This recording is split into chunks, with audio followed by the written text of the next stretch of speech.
pagi Bapak Ibu sekalian. Oke, gimana kabarnya hari ini? Alhamdulillah sehat ya. Semoga semua yang ada di sini sehat baik secara fisik maupun mentalnya ya. Jadi jangan sampai mengalami gangguan jiwa gitu kan. Oke, sebelumnya tadi saya sudah diperkenalkan, nama saya Silvi gitu ya. Sebelum mulai saya pengen pantun dulu kali ya. Tadi diakhiri sama pantun, saya juga pengen pantun juga nih gitu. Nanti kalau misalnya saya selesai melakukan satu kata, silakan katakan cakep gitu ya. Oke. Pagi hari minum teh hangat. Tak lupa makan roti tawar. Assalamualaikum kuucapkan untuk hadirin yang bersinar. Oke, tepuk tangannya dulu dong.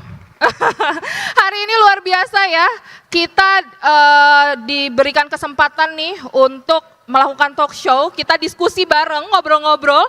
Jadi nanti kalau misalnya sambil ada yang mau tanya, nggak masalah ya. Jangan takut, nanti kita juga ada door prize yang akan menanti Bapak Ibu sekalian. Ayo sekalian kita ngumpul di sini, kita bahas terkait dengan stigma terkait dengan gangguan jiwa. Nah, hari ini saya judulnya nih, ayo bersama kita hapus stigma gangguan jiwa. Hari ini saya ditemani sama narasumber yang luar biasa, ya. Beliau adalah Dr. Safyuni Naswati SPKJ. Beliau adalah psikiater atau dokter spesialis kejiwaan ya. Silakan saya persilakan Dr. Safyuni atau biasanya Dr. Yuni nih ya untuk naik ke atas panggung.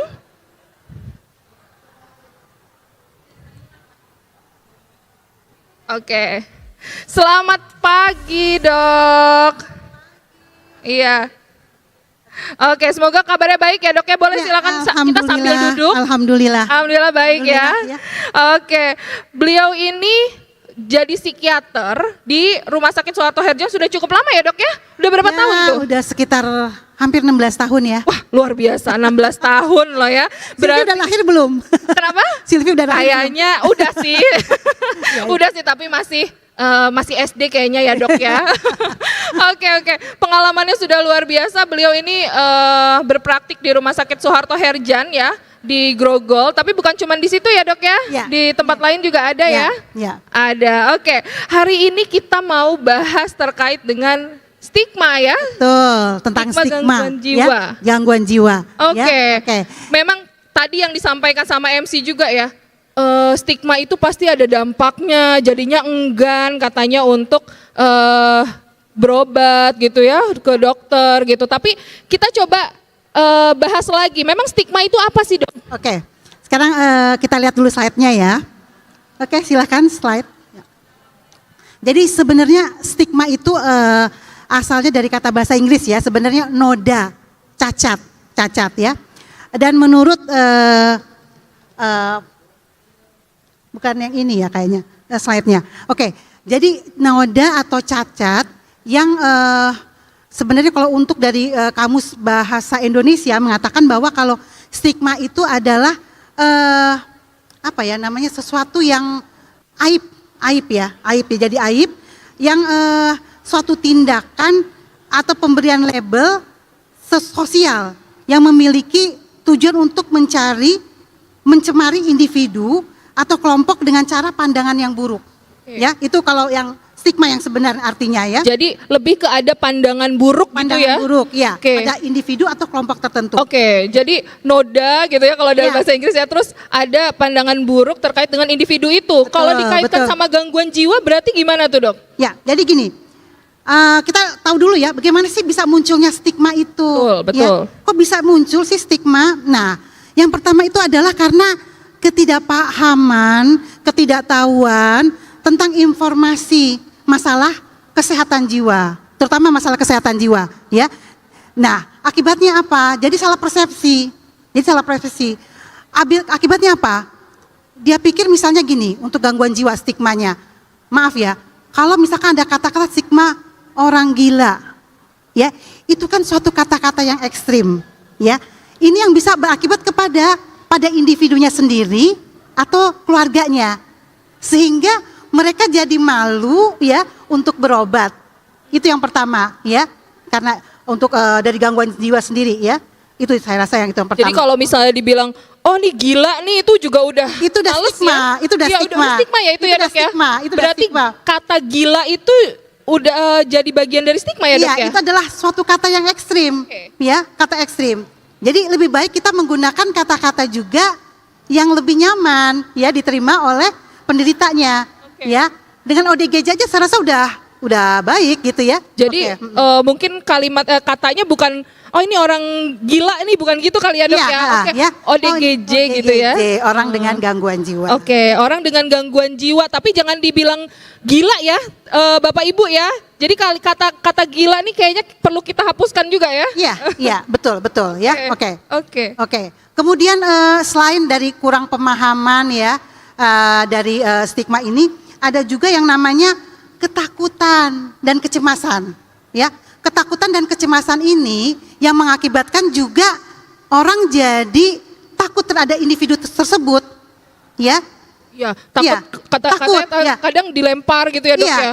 itu ada ketakutan dan kecemasan. Misalnya gini, seseorang dengan penderita AIDS ya, atau juga penderita TBC. Jadi seorang itu untuk mendekat aja dia sudah takut, ya.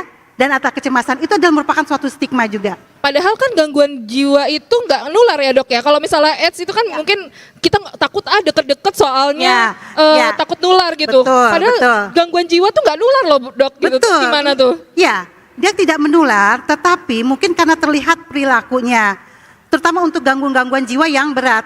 Jadi kalau kita membicarakan jiwa, gangguan jiwa, itu sebenarnya luas banget ya. Dari paling yang ringan sampai paling yang berat, ya. Nah, dan yang kita lihat sehari-hari mungkin ya, itu yang sangat ekstrim itu adalah mungkin suatu gangguan jiwa yang berat, ya, misalnya skizofrenia, ya, yang memang ada keterbatasan dalam menilai suatu realitanya, ya, atau misalkan oh inilah kehidupan yang nyata, ini enggak, ya, sehingga dalam dia berperilaku itu menyimpang, ya, dari kebiasaan orang-orang normal gitu. Jadi lebih karena takut terkait dengan perilakunya gitu ya. Mungkin Bapak Ibu di sini pernah ada pengalaman kali ya, misalnya dekat-dekat sama orang dengan gangguan jiwa, enggak takut, soalnya beberapa saya pernah nemu dok. Oke. Misalnya pengalaman tuh kalau misalnya ada orang gangguan jiwa tuh biasanya dia suka ngelempar gitu kan, jadi takut deket-deket atau mukul gitu ya. Ya. Nanti sebenarnya bisa ada slide ya. Ditampilkan slide-nya, silahkan. Di itu. Ya. Nah, ini sebenarnya gini, ya, lebih sering menjadi korban dibandingkan pelaku kekerasan. Ya. Jadi, orang dengan gangguan jiwa, ODGJ itu lebih mendapat kekerasan dibandingkan dia sendiri yang melakukan kekerasan. Ya, kita bisa lihat di sini, ya. Jadi penderita gangguan jiwa yang mendapatkan perawatan dan penanganan yang baik dan terencana tidak berbahaya. Tetapi yang berbahaya adalah yang tidak diobati, sehingga bisa melakukan tadi suatu kekerasan. Nah, itu yang di masyarakat itu yang tertanam sekali, ya, sehingga dengan menemukan seperti itu dia jadi langsung takut, ya. Nah, dan akibatnya apa lagi? Dikucilkan.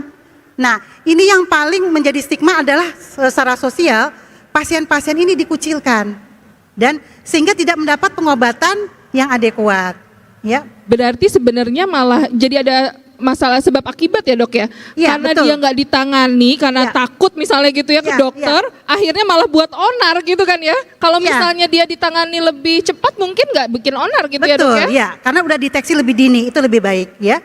Oke, berarti memang karena udah ada kebiasaan gitu ya, kalau kok gangguan jiwa itu hal yang aib lah gitu istilahnya ya, jadi Betul, males betul. berobat akhirnya dibiarkan gitu ya dok betul ya. Dan kemudian juga stigma ini sebenarnya faktornya juga ada dari masyarakat yang kita melihat dari media massa, ya, media massa, ya. Ini juga misalnya menampilkan film-film dengan kekerasan, orang yang gangguan jiwa digambarkan dengan suatu kekerasan. Ini juga menjadi suatu stigma, ya, yang melabel negatif, ya. Dan kemudian juga sebenarnya stigma-stigma untuk gangguan jiwa ini perlu dikenalkan ya sejak dini, ya, agar untuk menghapus stigma tadi. Oh, berarti termasuk hari ini ya, mungkin Bapak Ibu sekalian ke sini gitu ya untuk mengenali gitu ya, tahu gitu informasi bahwa oh ternyata gangguan jiwa itu seperti ini loh, terus nggak perlu di labeling negatif gitu kan ya Dok ya, gitu. Ya, jadi secara keseluruhan sebenarnya stigma itu ada 3 faktor ya, ada 3 faktor secara keseluruhan. Yang pertama adalah ketidakpahaman, ya, ketidakpahaman atas informasi tentang masalah gangguan jiwa. Yang kedua adalah ketakutan dan kecemasan itu tadi. Nah, yang ketiga adalah keengganan, ya, keengganan untuk menerima perbedaan, ya. Karena kalau kita di masyarakat memang kita akan melihat perbedaan yang agak menyolok ya, misalnya seperti itu. Perbedaan yang mencolok tuh contohnya kayak gimana tuh Dok? Jadi maksudnya? Misal dengan perilaku, ya, dengan perilaku pasien dengan gangguan jiwa berat terutama ya, gangguan jiwa berat. Yang tadi saya mengatakan bahwa dalam dia menilai realita dan kenyataan terganggu, sehingga maaf misalnya dalam berpakaian, ya, dalam penampilan, ya, mungkin juga dalam bahasa, ya, mungkin ada perbedaannya di situ, ya. Nah, di situ kan kita harus menerima seperti itu, ya. Jangan itu menjadikan sesuatu yang melebel bahwa semua gangguan jiwa seperti ini. Gitu. Oke, karena tadi ternyata gangguan jiwa tuh nggak semuanya berat gitu ya Dok ya. Iya, betul. Ada apa? Ada tingkatannya. Seperti penyakit fisik juga. Ya, ada yang ringan, sedang dan berat. Ya, seperti itu.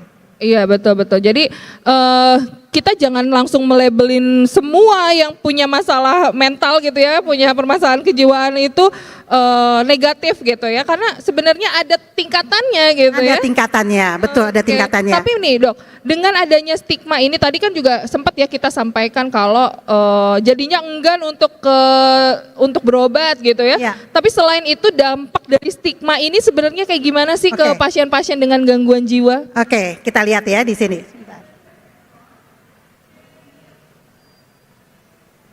Ini ada salah satu ya gangguan skizofrenia, di mana harus kita tahu bahwa penyakit gangguan jiwa berat skizofrenia ini bisa mengenai siapa saja, ya, baik itu status sosial yang rendah, ya, tinggi, tingkat pendidikan juga demikian, ya, jadi bisa mengenai ini, ya. Kita lihat di sini contohnya salah satu seorang profesor, ya, yang menderita status skizofrenia.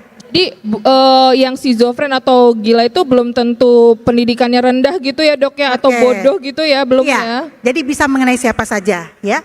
Nah, kita lihat lagi di sini ya, dampak dari stigma ya terhadap penderita. Apa dampaknya? Jadi timbul rasa rendah diri ya untuk individu tersebut. Selain itu apalagi? Jadi kehilangan teman dan masa depan yang terancam. Nah, ini berkaitan dengan pendidikan dia, profesinya dia, dan bahkan pernikahan. Nah, tadi selain itu ada rasa malu, ini bagi keluarga ya. Makanya tadi ada terjadi pemasungan ya, dikucilkan ya, untuk pasien-pasien dengan gangguan jiwa berat. Kemudian apalagi? Enggan, dan akhirnya apa? Enggan tadi sulit mencari pengobatan karena malu tadi. Dan akhirnya apa? Keluarga menjadi terisolasi. Ya. Kemudian apa? Ternyata pada penelitian ini bisa terjadi perceraian, ya. Pada penelitian ada 70% dari pernikahan ini ada permasalahan di situ. Oke, jadi dampaknya banyak sekali gitu ya. Pokoknya mempengaruhi hampir semua kehidupan gitu. Betul, ya, aspek kehidupan ya. Bukan cuma terkait dengan penyakitnya aja nih, tapi juga berpengaruh ke sosial, kehubungan dengan teman keluarga, ya, pertemanan, ya, lingkungan, pasangan, ya, itu ya, pekerjaannya juga mungkin berpengaruh ya. Berpengaruh. Oke, iya, memang beberapa pernah ya pasien gitu ya ketika menangani pada akhirnya dia kehilangan lingkungan sosialnya. Betul. Jadi malah ketika saya tanya misalnya ada nggak teman untuk berbagi? Nggak ada katanya gitu ya. Jadi akhirnya sendirian di rumah, nggak ada aktivitas apapun gitu dong. Betul. Saya pernah punya pengalaman nih, Mbak Silvi. Pasien saya ini sebenarnya memang habis perawatan, kemudian kontrol. Sebenarnya sudah terkontrol ya masa gejalanya. Tetapi ketika dia pulang ya, dia pergi ke warung untuk belanja, tetapi sampai dalam perjalanannya ke warung itu, pasien ini mendapat ejekan, ya, ya biasa yang tersebut gila ya. Nah ini yang membuat dia juga ketika dia kontrol, dia menanyakan kepada saya, dok, kenapa ya? Padahal saya tidak berbuat onar, saya tidak berbuat kasar, ya, saya seperti biasa, tapi kenapa kok mereka malah mengejek, ya? Nah ini kan ada suatu stigma, ya, karena mungkin sebelumnya pernah dia melakukan hal itu dan sudah dicap, ya, bahwa ini adalah hati-hati ini tidak baik gitu. Seperti itu. Iya, mungkin jadi Mbak Silvi punya pengalaman. Iya, pasien banyak banget yang kayak gitu ya, Dok ya. Gimana? Kalau Mbak Silvi sendiri gimana? Jadi ya sama, kayak misalnya ketika masuk ke pekerjaan gitu ya, jadinya malah kadang nggak dikasih pekerjaan, akhirnya malah kadang di PHK gitu istilahnya ya, dipecat dari pekerjaannya. Oh ini karena sakit jiwa, jadi kita udah nggak bisa nerima misalnya kayak gitu. Terus juga ya terkait dengan kalau hubungan keluarga biasanya enggak sih ya, saya belum dapat, tapi memang ada kalau dari rekan-rekan saya yang lain akhirnya bercerai gitu, maksudnya akhirnya istrinya pindah ke kabur gitu istilahnya ya, Dok ya. Ada ya mungkin memang jadi memang dia suka dan kadang kejenuhan ya, ada rasa kebosanan, dan ini yang memang untuk keluarga ya, untuk sahabat, untuk teman, kita selalu memberikan perhatian ya, yang namanya kita sebut adalah empati ya terhadap pasien-pasien dengan gangguan jiwa ini. Tapi kadang ini juga nggak sih, Dok?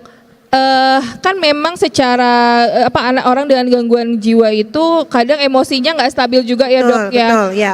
Sebagai caregiver mungkin apalagi keluarga dekat nih gitu ya, kadang juga ngerasa capek kalau menghadapi emosinya gitu. Terus gimana tuh? Ya, oke. Ya nanti kita lihat di sini ya. Tadi dampak-dampaknya tadi ya. Nah ini untuk hubungan dengan saudara kita lihat. Jadi kehilangan ya, kadang-kadang juga kehilangan hubungan dengan saudara. Merasa tanggung jawabnya juga ya terbebani, kemudian merasa terabaikan, dia khawatir akan menderita penyakit yang sama ya. Kemudian juga takut ini malu diketahui teman ya, seperti itu. Nah ini juga yang untuk keluarga itu sendiri, keluarga juga sama tadi, malu itu ya, yang malu itu yang dia ini. Jadi kalau menurut saya ketika kita mempunyai keluarga ya, tetap kita selalu memberikan support ya, terutama perhatian dalam pengobatan, karena ini yang sering apalagi untuk gangguan jiwa berat mengalami kekambuhan karena perhatian ya, dan kejenuhan, kebosanan ya yang dialami oleh keluarga ya, atau bahkan penderita sendiri. Apalagi untuk gangguan jiwa ini masalah pengobatannya juga menjadi stigma loh ya. Stigmanya apa? Kadang-kadang orang mengatakan, kalau kita minum obat-obat dari gangguan jiwa ini, kita menjadi ketergantungan, ketergantungan terus ya. Nah, padahal kalau kita tahu yang disebut ketergantungan itu kan yang kita minum, tetapi misalnya dosisnya ini akan terus bertambah. Tapi beda dengan gangguan jiwa ya. Ini dosisnya bisa berkurang, bahkan nanti kalau memang dia suatu gangguan yang ringan dan sedang, bisa stop dengan pengobatan. Iya, ternyata ini loh penting juga ya untuk dipahami sama Bapak Ibu sekalian. Kalau minum obat ke jiwa itu nggak selamanya harus minum obat ya, tergantung. Iya, tergantung kasusnya ya, tergantung dari kasusnya, kasus-kasus jiwa. Tapi memang untuk kasus-kasus jiwa yang berat membutuhkan pengobatan jangka panjang. Sebenarnya sama ya, sama dengan penyakit fisik juga.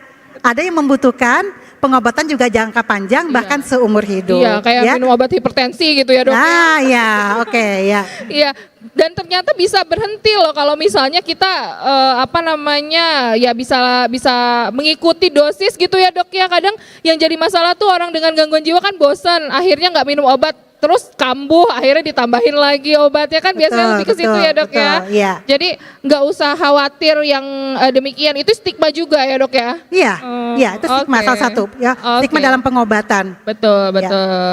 Oke, terus gimana sih cara ngapusnya gitu stigma itu sendiri, Dok? Oke. Tentu yang pertama adalah dengan edukasi, ya, edukasi penyuluhan yang seperti ini Mbak Silvi, seperti ini nih yang kita lakuin, ya. Betul. Ini kan suatu penyuluhan, suatu edukasi tentang masalah informasi tentang kesehatan jiwa, ya.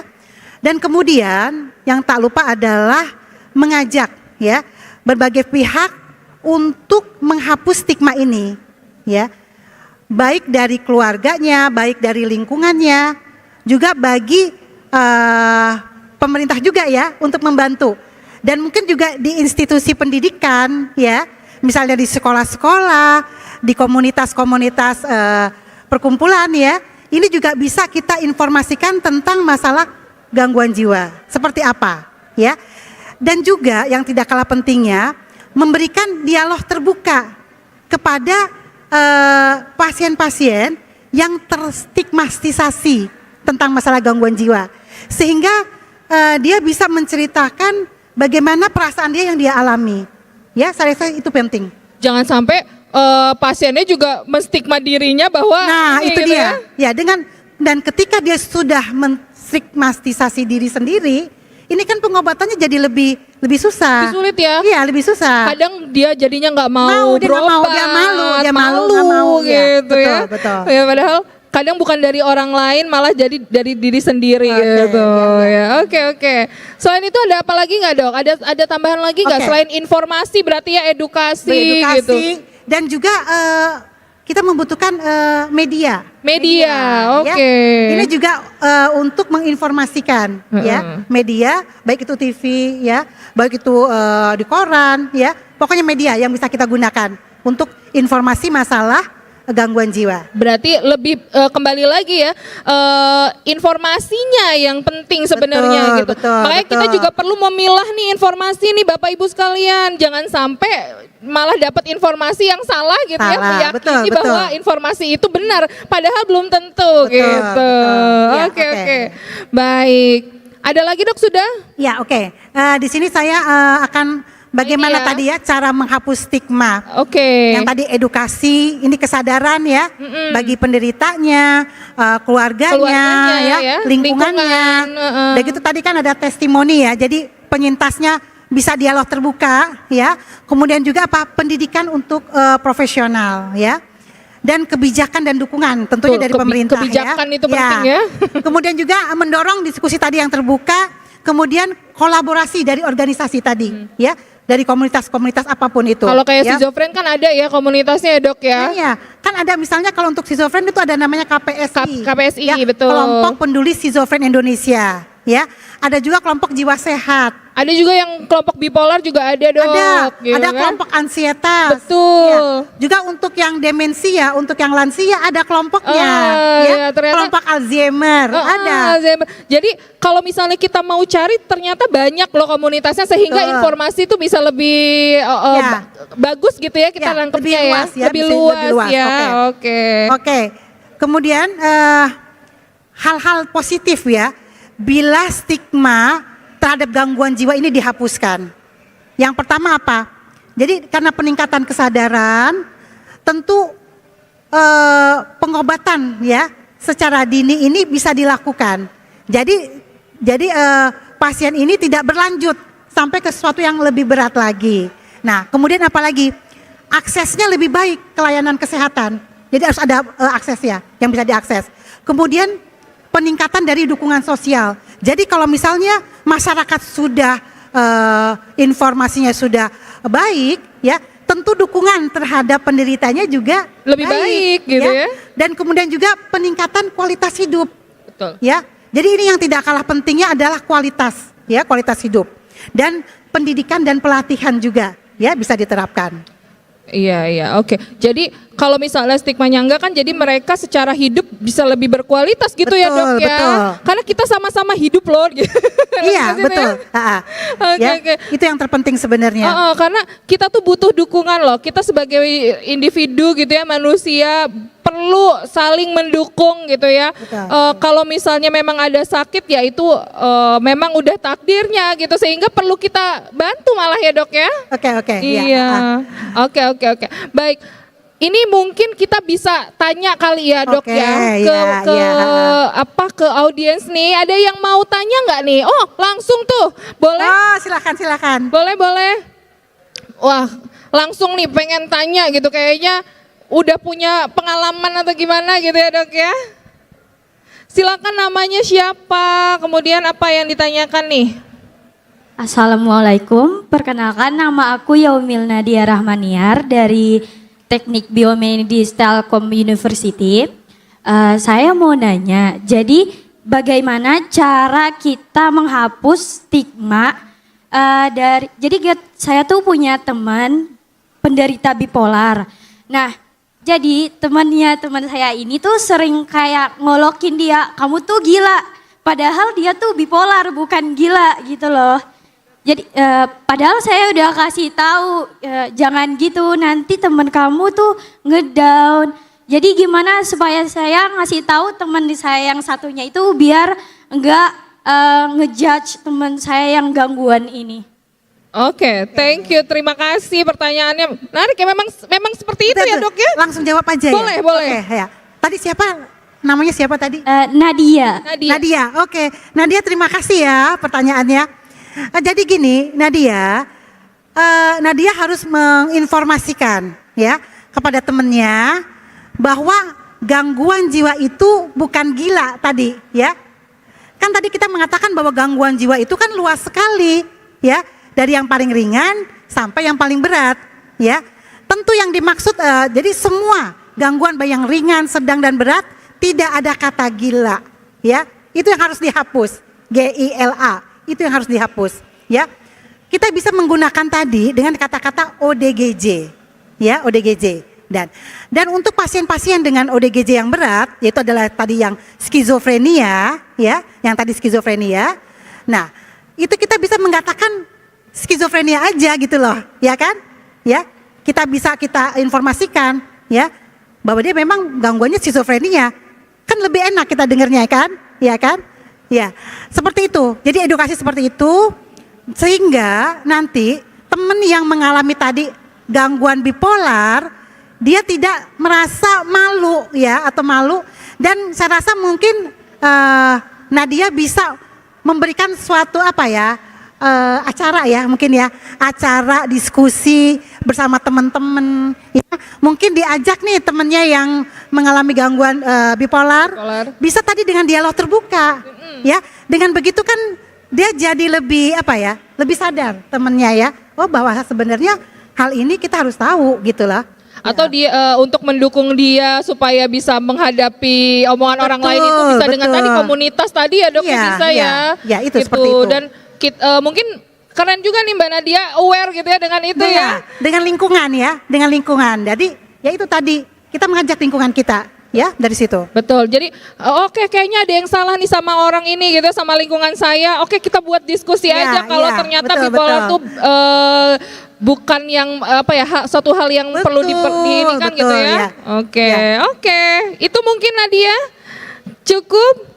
Semoga ini ya cukup ya bisa mendapatkan informasi. Oke, ada lagi yang mau bertanya? Oh, ada dari sana. Mau yang mana dulu nih? Banyak ternyata, luar biasa. Oh, sana dulu boleh.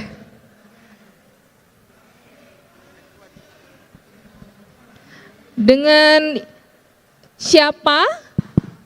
Selamat siang dok, perkenalkan saya Anis dari Trisakti.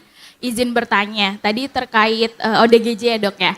Bagaimana sebaiknya kita bersikap dengan ODGJ? Apakah kita bisa memperlakukan ODGJ seperti orang normal biasa, atau kita tetap harus meningkatkan kewaspadaan? Contohnya dengan menjaga jarak seperti itu dok.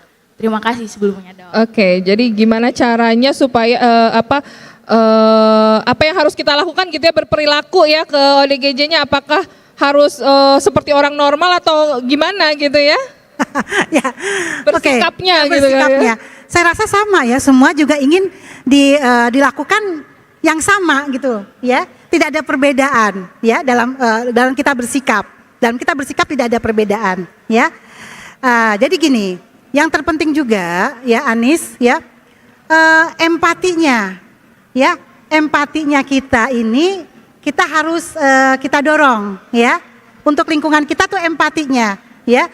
Dengan kita ada berempati, tentu kita juga jadi bisa tahu bagaimana kita harus berperilaku, ya, seperti itu, ya. Iya, Tapi itu. kalau kita tidak, kita agak cuek, kita ini, nah itulah kita jadi membedakan perilakunya, ya. Saya rasa itu. Betul.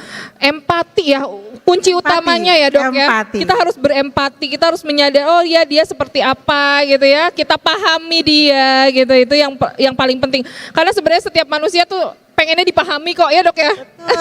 Betul, ya. Oke baik terima kasih Mbak Anis. Ada satu lagi mungkin. Oh times up. Oke. Dua. Times up ya, Bapak Ibu mohon maaf sekali gitu ya. Nanti mungkin kita bisa kalau misalnya ada yang mau tanya kita tanya di belakang ya dok ya. Ya boleh, boleh, ini ya, boleh ya dok ya kalau misalnya ada yang mau pertanyaan ya. Oke baik, terima kasih Dokter Safyuni sudah sudah memberikan waktu untuk kita diskusi siang hari ini udah siang loh ini ya. Semoga apa yang tadi kita bahas gitu ya dapat diterima sama Bapak Ibu sekalian. Pokoknya yang penting adalah kalau bisa mulai sekarang nggak ada kata gila ya dok Kita ya. Hapus kata gila. Kita ngomongnya adalah ODGJ gitu ya. Lebih halus, tidak terlalu bikin label negatif gitu ya. Karena ODGJ itu sendiri sudah memang menetap ya katanya ya dok ya, sudah baku ya ODGJ gitu ya. Jangan lagi ada kita memunculkan kata gila itu tadi. Oke, baik. Terima kasih Dokter Safyuni, terima kasih Bapak Ibu sekalian. Saya akhiri untuk talk show kita di siang hari ini. Terima kasih Bapak Ibu sekalian. Selamat siang. Assalamualaikum warahmatullahi wabarakatuh. Saya kembalikan.